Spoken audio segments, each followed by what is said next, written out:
Shalom, shalom à toutes et à tous et bienvenue à l'émission de tous les mercredis, bienvenue à votre émission, l'émission Dis-moi Pasteur. Comme vous le savez, cette émission est une plateforme qui vous permet de poser toutes les questions relatives à votre vie chrétienne pour vous permettre d'avancer. Aujourd'hui, le thème sur lequel notre invité va devoir répondre est j'ai du mal à me débarrasser des mauvaises habitudes. Que dois-je faire? J'ai du mal à me débarrasser des mauvaises habitudes. Que dois-je faire? Je suppose que vous êtes sûrement concernés. Nous sommes tous concernés. Nous avons des habitudes et nous aimerons véritablement, nous avons le besoin, en fait, de les changer et de véritablement devenir meilleurs. Et pour répondre à cette question, du coup, nous recevons le pasteur Pascal. Shalom, pasteur. Shalom, Lo, shalom, chers internautes. C'est un plaisir pour moi d'être encore ici ce soir. Alors, la première question comme ça qui me vient, c'est qu'est-ce qu'une habitude? Parce qu'on entend habitude, mauvaise habitude, bonne habitude. Qu'est-ce qu'une habitude exactement? Ok, encore merci pour l'invitation. Déjà, ce thème est assez important, même surtout pour le chrétien. Alors, une habitude, il faut vraiment faire la différence parce que j'ai entendu quelqu'un me parler de ça un jour. Le penchant n'est pas une habitude.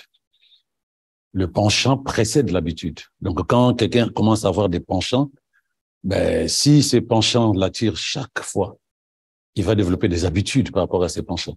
Donc, ça, déjà, c'est par rapport à cette personne qui m'avait posé la question là-dessus. Alors, l'habitude, en gros, c'est quelque chose qu'on fait de manière répétitive. C'est une action qu'on pose de manière répétitive. Donc, mais en ce temps, on ne naît pas avec des habitudes. On est comme ça, et c'est sur le chemin de la vie que nous développons des habitudes. C'est-à-dire que nous commençons à poser des actions de manière répétitive. Donc, et c'est là où tu remarqueras que les habitudes s'acquièrent. On apprend des habitudes. C'est très important que les internautes le sachent. Les habitudes, on ne naît pas. Il n'y a pas des habitudes innées. Les habitudes, on les développe. On les apprend sur le chemin de la vie par rapport à notre vie, notre culture, notre éducation, nos intérêts, tout ce que tu veux. Et voilà pourquoi on aura de mauvaises et de bonnes habitudes. Donc, il y a de bonnes habitudes, il y a quelque chose qui fait du bien. Chaque matin, il fait du sport, ou après le travail, il fait du sport. Ça, c'est une bonne habitude parce que c'est sain pour le corps. Mais il y a des mauvaises habitudes. Par exemple, il a pris l'habitude de boire de l'alcool. Il a pris l'habitude de fumer. Ça détruit la santé, ça détruit le corps. C'est une mauvaise habitude. Il y a des habitudes aussi qui sont des habitudes mentales ou spirituelles. Il a pris l'habitude chaque matin avant d'aller au travail de méditer sur la parole de Dieu. Non, mais c'est là ou celui-là, il a une mauvaise habitude, laquelle il s'énerve facilement. Donc, en fait, on développe tout ça sur le chemin de la vie. Donc, voilà ce que je peux dire concernant l'habitude. Voilà. Pourquoi est-ce si difficile de changer les mauvaises habitudes? Parce que là, du coup, vous avez parlé de bonnes habitudes et de mauvaises habitudes, mais on a là comme l'impression en fait que c'est vraiment difficile en fait de changer une mauvaise habitude. Déjà, il faut que la personne qui dit j'ai des mauvaises habitudes, à la question qui a été posée, qu'est-ce qu'elle appelle mauvaise habitude? Parce que mauvaise habitude pour qui? Parce que là, le problème, il y a des habitudes que tu peux développer qui sont pas bonnes pour d'autres personnes. Mais pour toi, tu estimes que c'est bon. Donc, tu ne peux pas réaliser que j'ai une mauvaise habitude si tu ne te cales pas dans la pensée de la parole de Dieu. Parce que le seul miroir d'un chrétien, c'est la parole. Et ce n'est que la parole qui peut te dire les habitudes que tu as développées sont de bonnes ou de mauvaises. Et je résume ça facilement en disant que lorsque tu veux réaliser, discerner que les actions que tu poses de manière répétitive sont une mauvaise habitude, regarde la parole de Dieu. Est-ce que ces habitudes, est-ce que ces actions glorifient le Seigneur? Si c'est pas le cas, alors c'est pas des bonnes habitudes. Par exemple, Acte 17, verset 2, il dit, selon son habitude, Paul s'est rendu à la synagogue. Donc, personne ne nous dira c'est une mauvaise habitude. Il allait à la synagogue, nous on dira à l'église aujourd'hui, pour aller prier. à son habitude, selon son habitude. Personne ne pourra chercher l'apôtre Paul à cette heure-là. On sait qu'il a développé des habitudes qui l'amènent à la synagogue. Pourquoi? Pour la gloire de Dieu. Tant que je n'ai pas d'habitude, tant que je ne pose pas des actions répétitives qui glorifient le Seigneur, que ce soit à l'intérieur de moi, à l'extérieur, je dois me dire, moi, en tant qu'enfant de Dieu, que ce n'est pas une bonne habitude. Mais entre-temps, en face de toi, quelqu'un peut se dire, tu vas où? Quand on te pose la question, tu diras, non, je vais à l'église. Ouais, mais tu exagères. Il faut savoir se reposer. Parce que pour ces personnes-là, ils estiment que cette habitude n'est pas forcément bonne. Mais toi, tu es enfant de Dieu. Toi, tu es né de Dieu en Christ. Tu sais qu'il faut que tu vives la vie de Dieu avec des actions nouvelles. Et les actions nouvelles, il faut les poser de manière répétitive pour que ça s'imprègne à l'intérieur de toi et que tout ton être, esprit, âme, corps glorifie le Seigneur. Si c'est pas le cas, c'est pas une habitude. Mais si c'est pas une habitude, c'est que forcément, l'action que je pose pour Dieu n'est pas forcément une bonne action. N'est pas forcément ce qui me plaît ou qui est une bonne action. Donc, quand tu poses la question, pourquoi c'est difficile, il faut que tu saches, et les internautes aussi, qu'il y a un lien étroit entre les mauvaises habitudes et les démons. L'être humain, c'est un être spirituel. C'est un être spirituel. Toute influence vient du monde invisible, vient du monde spirituel.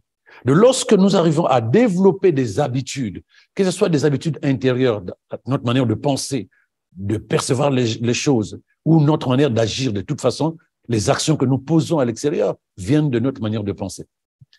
Donc, il y a deux manières de dire les choses. Tu changes tes pensées, tu changes ta vie. Comme on peut te dire aussi, tu changes tes habitudes, tu changes ta vie, parce que les deux sont liés. D'accord. Voilà. Justement, j'allais vous poser la question, est-ce que le fait de pratiquer, donc vraiment d'avoir en fait de mauvaises habitudes, mais de manière successive, en fait, attire des mauvais esprits à nous? Est-ce que le fait de pratiquer tout le temps, par exemple, quelque chose de négatif, je sais pas, je veux dire par exemple la colère, ou le fait d'être sur son téléphone de manière constante, est-ce que ça nous éloigne de Dieu, le fait d'avoir de mauvaises habitudes? Automatiquement. On n'a pas un terrain neutre. Je disais tout à l'heure que les mauvaises habitudes sont liées à l'influence démoniaque. Les mauvaises habitudes sont liées à l'influence. Donc, la personne qui commence à devenir dépendante de son téléphone ou d'un comportement, la colère, le mensonge ou le manque de pardon, cette personne est totalement est sous l'emprise des démons.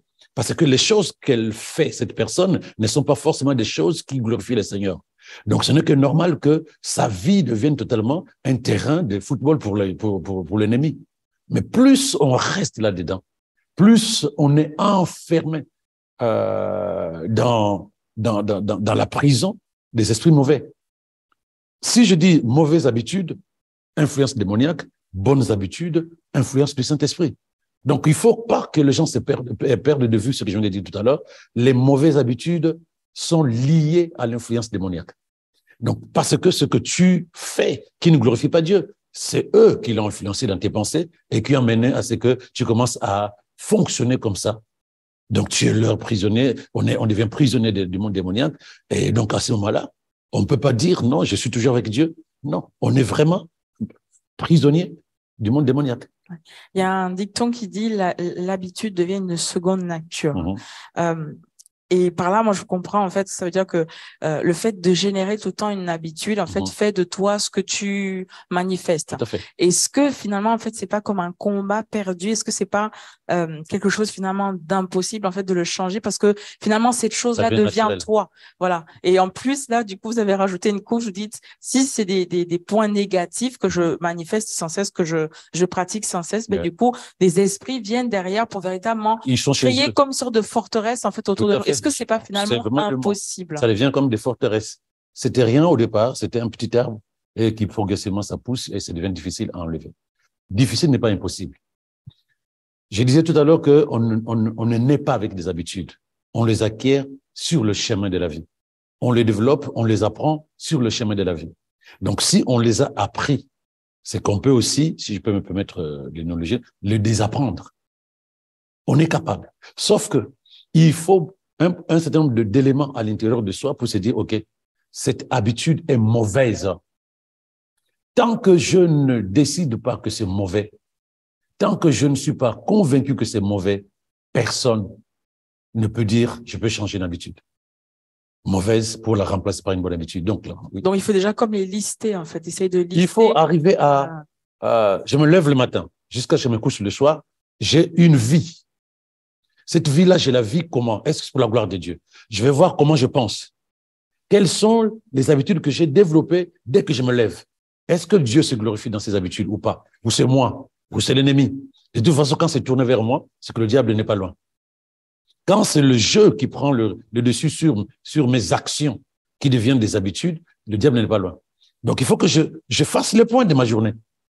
Dans ma façon de penser, ma façon de parler, ma façon de converser avec les gens, ma façon de m'habiller, de manger, tout ce qui tourne à l'intérieur de moi, j'arriverai progressivement à réaliser que j'ai développé des habitudes, j'ai acquis des habitudes qui ne sont pas forcément pour la gloire de Dieu. Et je vais les nommer mauvaises habitudes.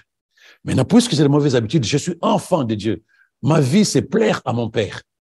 Je dois enlever ce qui ne lui plaît pas. Je dois rejeter ce qui ne lui plaît pas. Tant que je n'ai pas vu que, à la lumière de la parole de Dieu, mes actions ne sont pas pour la gloire de Dieu, je ne peux pas les changer. Parce que la personne viendra dire, non, mais ce que tu fais n'est pas bien. Et tu entends la personne te répondre, mais je ne vois pas ce que j'ai fait de mal. Parce qu'il n'y a pas de miroir. La personne dira, non, c'est ma vie, je ne vois pas ce que je fais de mal. Donc, elle continuera à développer des habitudes qui ne sont pas pour la gloire de Dieu, qu'on va appeler de mauvaises habitudes. Nous appelons des mauvaises habitudes parce que c'est à la lumière de la parole de Dieu, c'est pas bon et ça ne glorifie pas le Seigneur. Voilà pourquoi ce sont des mauvaises habitudes. Donc, dès le moment où les mauvaises habitudes sont sous l'influence du monde démoniaque, on doit se dire que un jour, lorsque l'esprit me ramène en me disant ce que tu fais depuis 5 ans, 10 ans, 2 mois, ce n'est pas bon.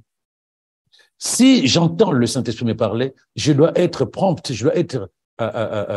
à prendre la décision en disant j'abandonne pour Dieu. Parce que pour toi-même, le corps peut avoir pris des bonnes habitudes, des habitudes, pardon, comme tu as dit, les habitudes deviennent une seconde nature. C'est-à-dire que je ne sais plus m'en passer. Ça devient comme si c'était moi, je me lève le matin, je le fais naturellement, alors que je sais que c'est pas bon, mais je le fais quand même.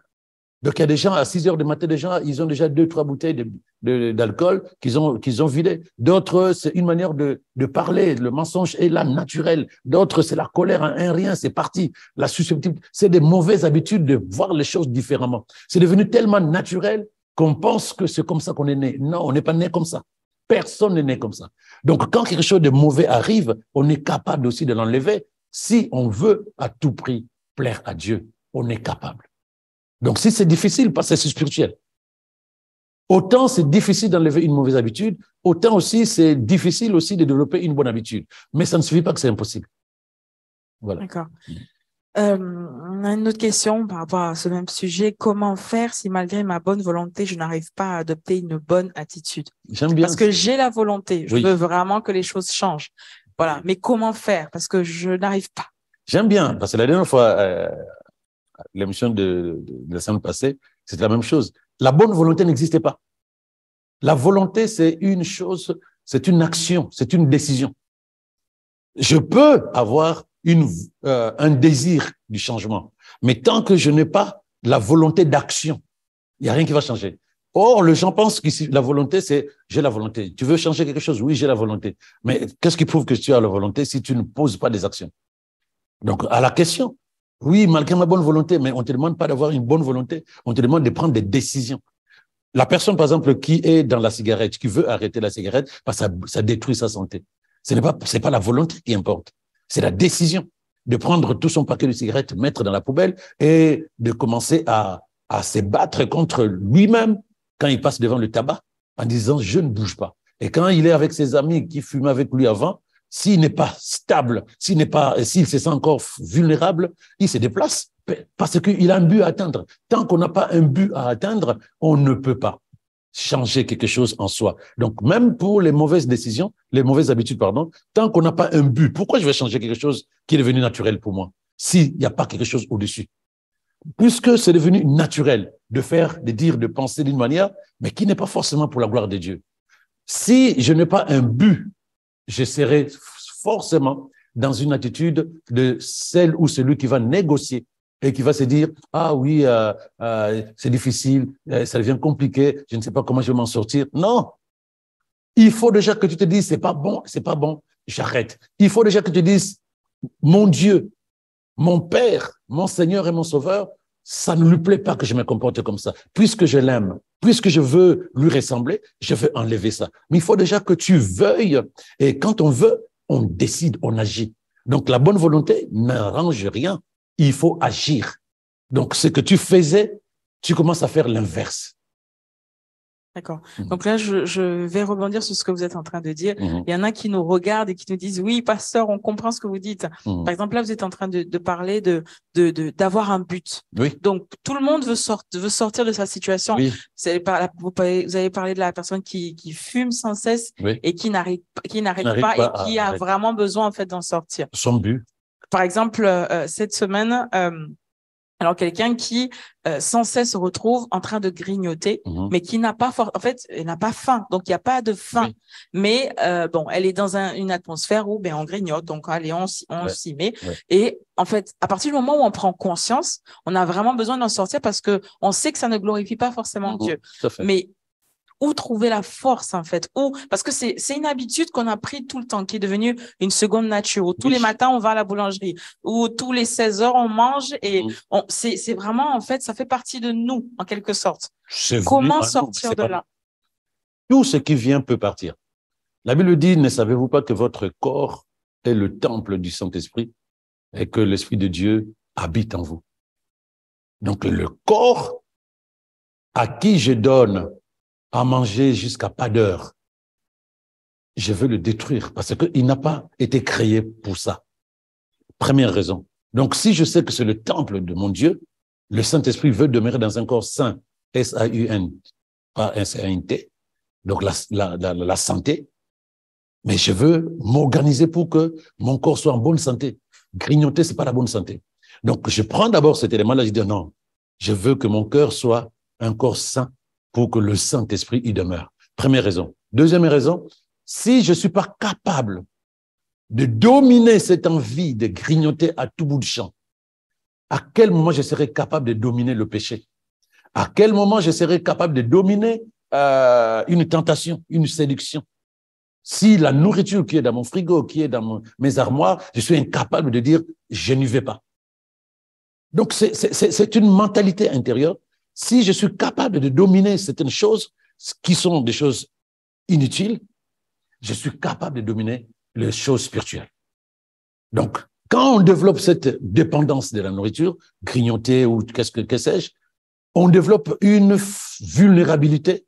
Lorsque l'ennemi met en face de nous des choses qui intéressent notre chair, ben c'est en 30 secondes, on va y aller.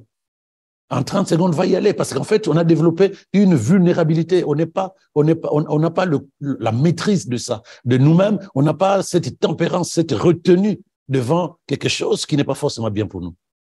Donc, c'est important. Il faut que quelqu'un se dise, c'est pas bon. C'est parce que ça développe en moi une vulnérabilité, une fragilité devant les tentations. Parce que là, c'est la tentation de la nourriture. Maintenant, quand ça viendra de la tentation autre, que ce soit la séduction, que ce soit le mensonge, que ce soit la colère, que ce soit le meurtre, tout ce que tu veux, comment cette personne sera-t-elle capable de dire non, je me retiens? Parce qu'elle a développé une fragilité, une vulnérabilité par rapport à la nourriture qu'elle a elle-même achetée, mais qui commence à la dominer en disant viens, donne. Mais en même temps, c'est mon corps, je ne lui donne pas la santé. Or, mon esprit a besoin d'être dans un corps en bonne santé. Donc, il y a quand même 2 buts là, j'ai donné 2 buts. Le premier but, c'est mon corps est le temple du Saint-Esprit. Donc, je prends soin. Deuxième but, je dois développer la retenue. Je dois développer la maîtrise de soi. Parce que demain, l'ennemi va encore me proposer autre chose. Parce il sait comment j'ai fonctionné avant. Si je ne suis pas capable de me contrôler aujourd'hui par rapport à la nourriture, je ne peux pas me contrôler pour autre chose. Parce que c'est toujours le même esprit, la même personne au-dedans de moi. Vous avez parlé tout à l'heure de maîtrise de soi.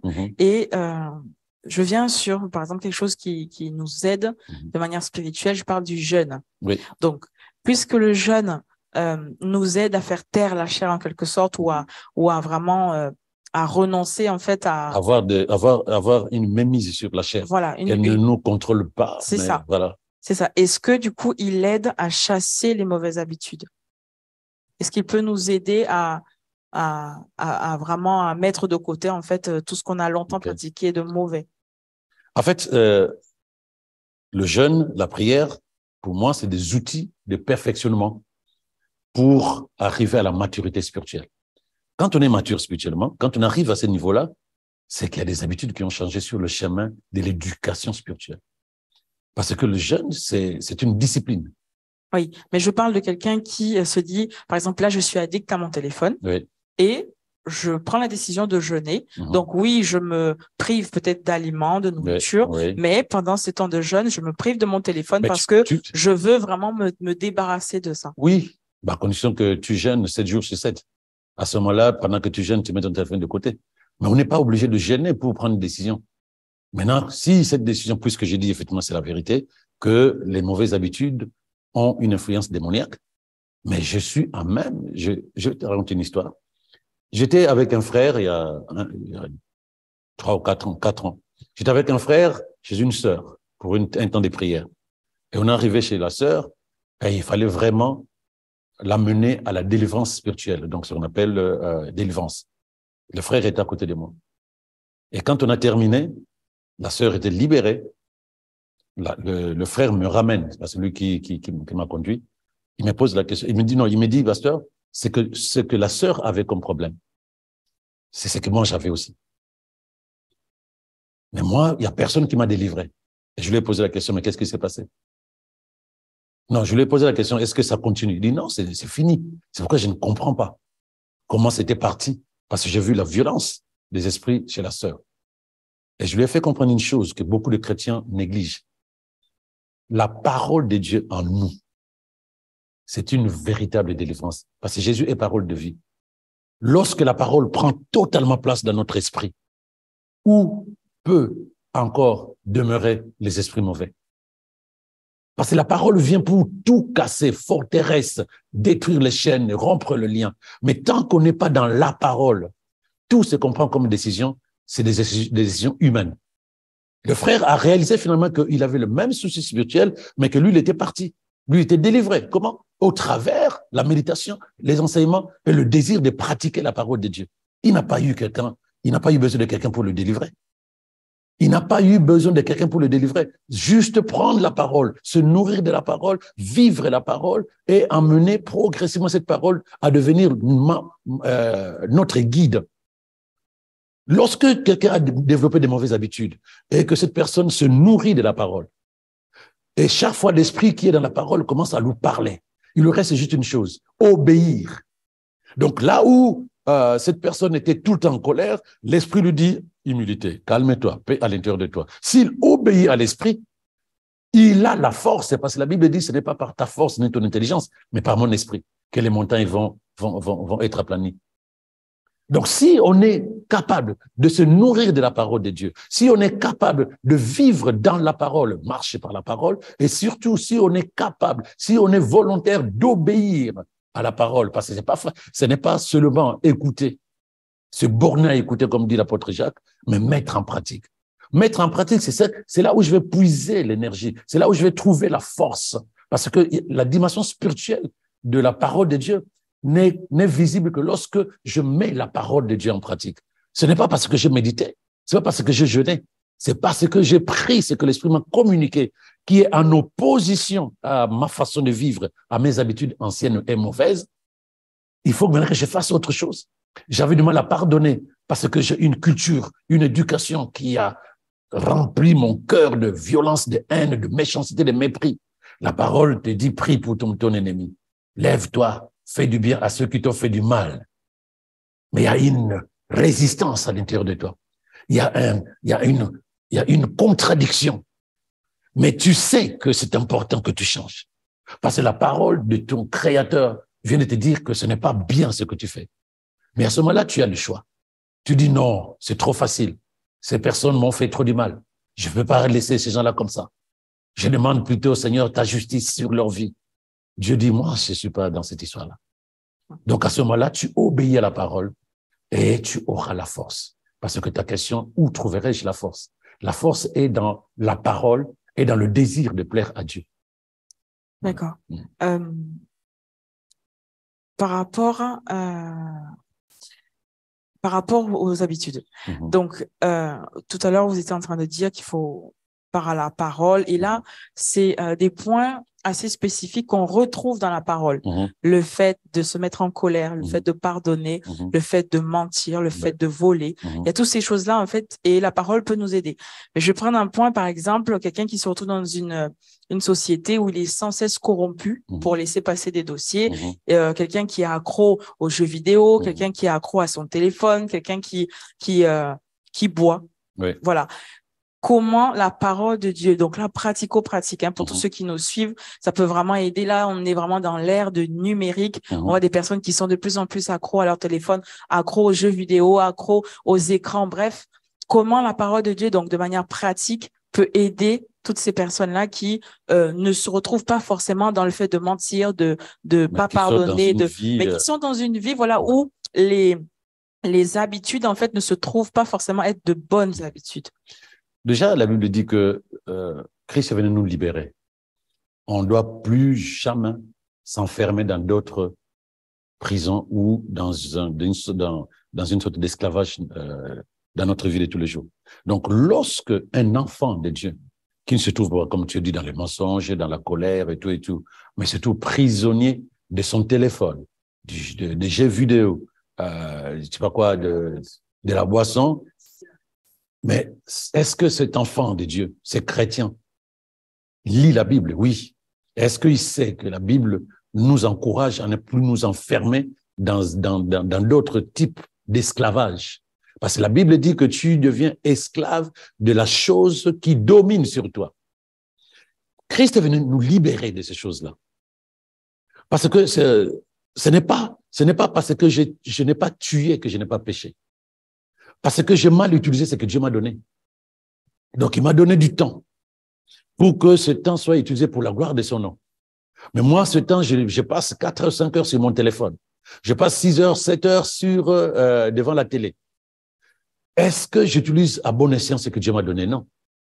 Pareil aussi pour le corps. Lorsque je mange n'importe quoi, n'importe quand, n'importe comment, lorsque je bois n'importe quand, n'importe comment, ou je bois de l'alcool qui commence à cirroser mon corps, je ne pense pas que je prends soin de ce que Dieu m'a donné. Reconnaître que tout vient de Dieu, c'est prendre soin de ce que nous sommes déjà et prendre soin de ce que nous avons. C'est très important. Donc, cette personne qui est addicte de son téléphone ou de la télé, et entre-temps, cette personne est chrétienne, doit se poser la question, est-ce que mon comportement glorifie le Seigneur? Parce que tant que nous vivons notre vie chrétienne sans regarder si notre vie glorifie le Seigneur, on ne va pas changer. On va continuer à vivre une vie moderne dans une culture religieuse et non pas dans le désir de plaire à Dieu. Mais réveillons-nous, comme disait l'apôtre Jacques, allons nous mirer à la parole de Dieu, faisons plaisir à Dieu. Soyons des disciples de Christ. Le disciple pense d'abord à quels sont les besoins de son maître. Soyons des serviteurs et servantes de Dieu. Le serviteur et la servante pensent d'abord quels sont le désir, le besoin de son maître. Soyons des enfants de Dieu. Quand on s'élève, qu'est-ce que je peux faire de bon pour papa? Mais si nous nous levons et que nous continuons notre vie comme si de rien n'était, nous ne pouvons pas avoir la pensée en disant quelles sont les habitudes que j'ai développées qui ne sont pas forcément pour la gloire de Dieu. Même si ce n'est pas dans le mensonge, même si ce n'est pas dans la violence et tout ça, que ce soit, comme tu as dit, le téléphone, que ce soit la télé, que ce soit une culture d'entreprise où il faut à tout prix glisser un peu de mensonges pour que les clients demeurent. Mais petit à petit, le mensonge devient ma façon de fonctionner. Tu vas pas la personne n'ira pas au ciel pour dire « Seigneur, c'est pas ma faute, c'était là où j'ai travaillé ». Tout vient de Dieu. Si je sens que le travail que j'ai risque de détruire mes convictions, mes valeurs spirituelles, pourquoi je n'arrête pas, sachant que le Seigneur est celui qui ouvre les portes? Et surtout s'il voit que ce que tu as pris comme action, c'est pour la gloire de son nom, ben, il va t'élever davantage. Tu étais à deux, il te dit, ah, ma fille ou mon fils a pris une décision pour la gloire du monde dans sa vie. Je l'élève. Pourquoi cela n'arriverait pas? Mais parce qu'on n'a pas confiance en Dieu. On estime que non, c'est pas ma faute. J'avais posé une question un jour comme ça, là, mais tu es où? Ah, je travaille en boîte. Je travaille en boîte, ok, d'accord, mais c'est compliqué là-bas avec tout ce que tu vois. Il y a l'alcool, la cigarette, les relations, c'est compliqué là. Ah, mais pasteur, c'est ce que Dieu m'a donné comme travail. C'était compliqué de lui faire comprendre que Dieu ne donne pas quelque chose de mauvais. Si tu as quelque chose qui t'amène à souffrir ou à détruire ta foi, ça ne vient pas de Dieu. Ça ne vient pas de Dieu. On peut se dire oui, parce que j'ai prié et c'est ce que j'ai eu comme travail. Ça, c'est des explications humaines. C'est des explications humaines. Mais quand j'ai des valeurs, quand j'ai des principes, quand je veux quelque chose qui glorifie mon Dieu, ce n'est pas le travail, ce n'est pas la famille qui va me déconnecter. Sinon, ce n'était pas des convictions, ce n'était pas des valeurs. Sinon, je n'ai pas une bonne relation, une vraie relation avec mon Dieu. Parce que c'est des choses essentielles. Maudit Dieu et meurt. Le monde nous le dira tous les jours. Mais si on ne se dit pas, non, mieux vaut que je meure. Comme disait Daniel, quand on les a jetés dans la fosse aux lions, ils disent, roi, on ne va pas se prosterner devant ta statue. Parce que nous avons un Dieu qui va nous sauver. Mais si d'aventure il ne nous sauve pas, nous, on ne va pas nous prosterner. On a des convictions, on sait pourquoi. Donc, si on est dans cet état-là, on ne va pas changer. Parce que le monde veut que tu changes. Toi, tu veux être agréable à Dieu. Donc, je reste dans les valeurs que j'ai développées à la lumière de la parole de Dieu. Et c'est ça qui m'importe. Merci, pasteur. Nous arrivons presque à la fin du coup de cette émission. C'est passé vite. C'est passé très vite et c'est vraiment intéressant en fait de comprendre tout ça. Vous avez parlé donc du coup d'une fois de ces mauvais esprits en fait qui finalement prennent place parce que ils sont un peu comme chez eux, parce que du coup le fait de pratiquer sans cesse de mauvais actes, de mauvaises habitudes en fait finalement les invite en quelque sorte. C'est eux qui influencent ces actes-là. C'est ça. Eux. Quand c'est mauvais pour Dieu, c'est que c'est bon pour Satan. Ouais. Voilà. Voilà, quelqu'un qui se retrouve dans une sorte de forteresse parce qu'il a pratiqué la colère durant des années. Comment sortir de là? Voilà, ça c'est la première question. Et la deuxième question est de savoir, en lisant la Bible, en lisant la parole, au bout de combien de temps la parole véritablement prend place à l'intérieur de nous? Au bout de combien de temps, en fait, une bonne attitude s'installe à l'intérieur de nous? Bon, il y a des scientifiques, bon, je suis pas très dedans, qui te disent, c'est pourquoi 6 jours ou 21 jours, tu développes une habitude, bonne ou mauvaise. Bon, ça, c'est scientifique. Mais spirituellement parlant, je pense que la première des choses, c'est te dire, je veux arrêter ça. Donc, la personne, par exemple, qui est en colère tout le temps et qui est devenue sa façon d'être, en disant, OK. Parce que il y a toujours un temps où le Saint-Esprit nous parle. Et on réalise finalement que cette attitude n'est pas bonne. Donc, si l'Esprit nous parle, c'est à nous de dire, OK, comme dit la Bible, si tu entends sa voix, n'endurcis pas ton cœur. Je dis, ça me désole d'être toujours dans cet état. Mes relations en prennent un coup, ma vie chrétienne, ma vie spirituelle prend un coup, je ne sais pas, ça me fatigue. Donc, je décide de changer ça. Donc, la première des choses, je réalise que c'est pas bon. Deuxièmement, je décide de changer cela. C'est ça la volonté. Je commence à poser des actions. Maintenant, à la lumière de la parole de Dieu, je commence à contrôler ma façon de penser. Je commence à contrôler ce qui m'influence, ma façon de parler. Je commence à contrôler parce que une décision ne suffit pas. Un souhait ou une volonté ne suffit pas, une décision ne suffit pas. Toutes ces choses-là ne suffisent pas. Il te faut maintenant te contrôler. Voilà pourquoi, quand on a le Saint-Esprit en soi, il nous parle de tempérance, la retenue. Tu commences à te retenir là. Et tu sais que tu as envie tu te retiens. Et au départ, c'est difficile. Mais une fois, 2 fois, tu as gagné. 3e fois, ça devient chaque jour plus facile, plus léger, et tu commences à te maîtriser. Et la maîtrise de soi. Là où, en peu de temps, tu t'enflammais comme du carburant, mais tu commences à te contrôler, à te maîtriser. Il est nécessaire que les chrétiens sachent que autant Dieu nous aide à devenir meilleurs, autant Dieu attend que nous travaillions pour que nous soyons meilleurs. Le Saint-Esprit est en nous. Il est l'esprit du conseil, la force spirituelle. Quand l'ennemi s'impose à nous, nous sommes devenus esclaves des habitudes mauvaises, l'Esprit de Dieu est en nous. Donc, on a parlé de jeûne, on a parlé de prière, on a parlé de méditation sur la parole de Dieu. Ce n'est pas en 3 jours et tu vois que, parce que quand tu commences à méditer, tu commences à pratiquer, tu commences à pratiquer la parole de Dieu et tu arrives 2-3 jours après, tu as pu contrôler ta colère. Mais le lendemain, tu tombes encore dans les travers. Et Dieu dit, ça ne marche pas. Si, ça marche.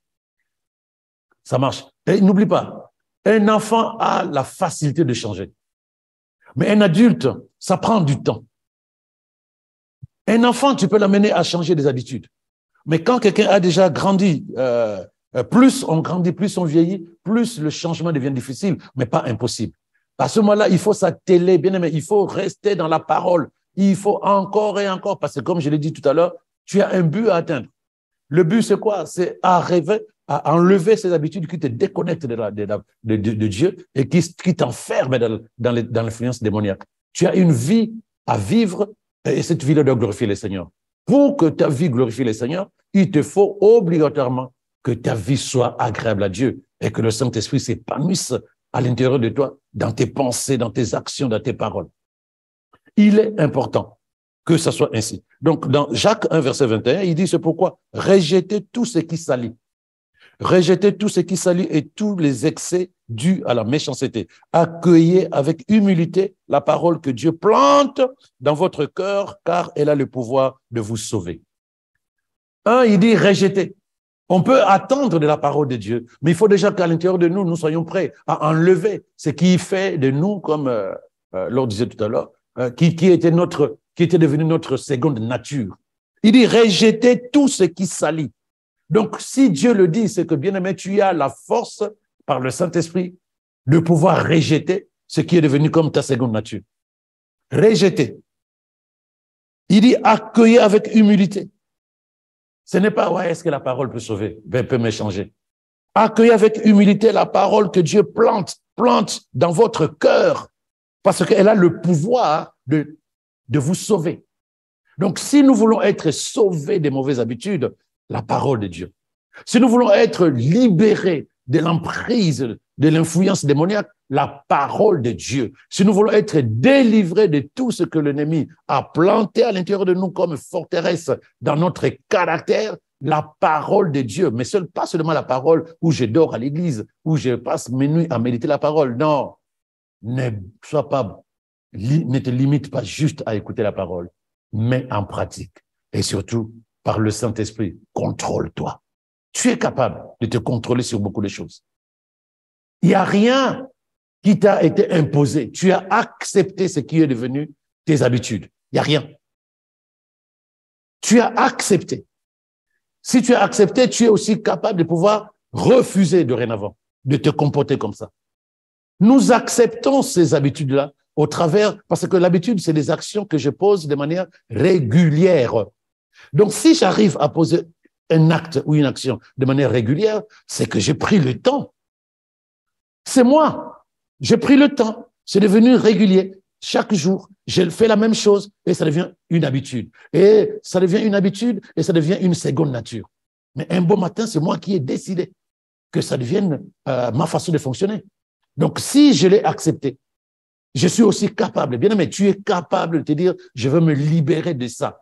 À un temps, je trouvais ça intéressant. Maintenant, ce n'est plus drôle du tout parce qu'aujourd'hui, je m'engage à vivre, à faire les choses pour Dieu. Je n'ai qu'une seule vie, je vais la vivre pour la gloire de Dieu. Hier, c'était bien. Aujourd'hui, ce n'est plus drôle du tout. Aujourd'hui, ma vie, c'est pour Christ. Et tant que ce n'est pas le cas, bien aimé, ça va être difficile. Philippiens 4, pour terminer là-dessus. Portez votre attention sur tout ce qui est bon, digne de louange, tout ce qui est vrai, respectable, pur, agréable, honorable. Mettez en pratique ce que vous avez appris. Mettez en pratique. Je ne reviendrai jamais assez sur la pratique. Rien ne change si tu n'agis pas. Parce que le changement que tu veux dans les actions, mais il faut que tu poses déjà d'autres actions. Tant que tu ne poses pas d'autres actions, il n'y a pas de changement.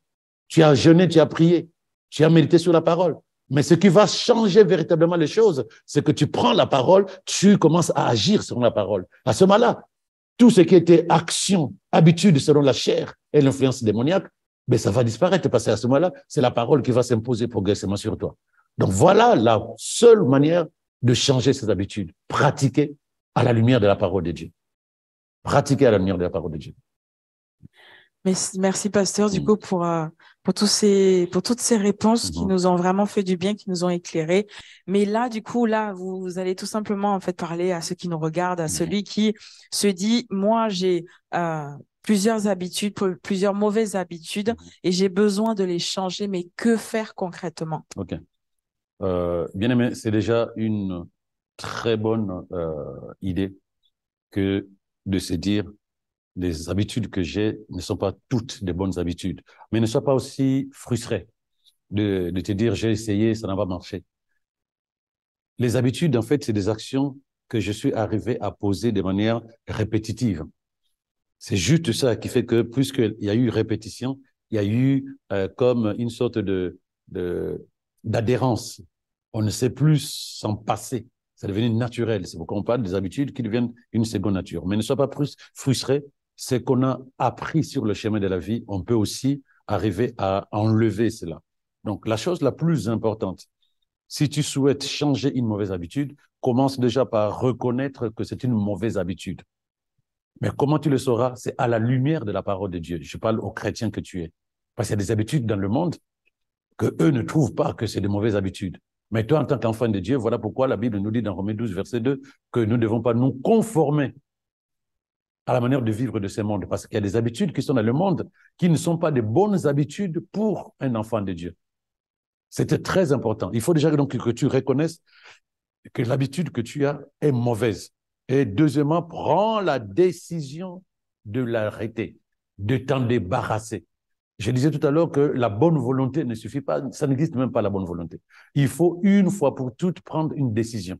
La volonté n'est pas juste j'ai envie de changer. La volonté, c'est prendre la décision de changer et de commencer à agir. Donc, par exemple, si tu te mettais en colère tout le temps, commence par déjà apprendre progressivement à te calmer. Là où en 30 secondes, ça partait. Commence à te calmer parce que c'est dans la pratique de ce que la parole de Dieu te conseille comme moyen de changement que tu auras la victoire sur les mauvaises habitudes. Ça ne change pas parce que tu jeûnes, parce que tu pries.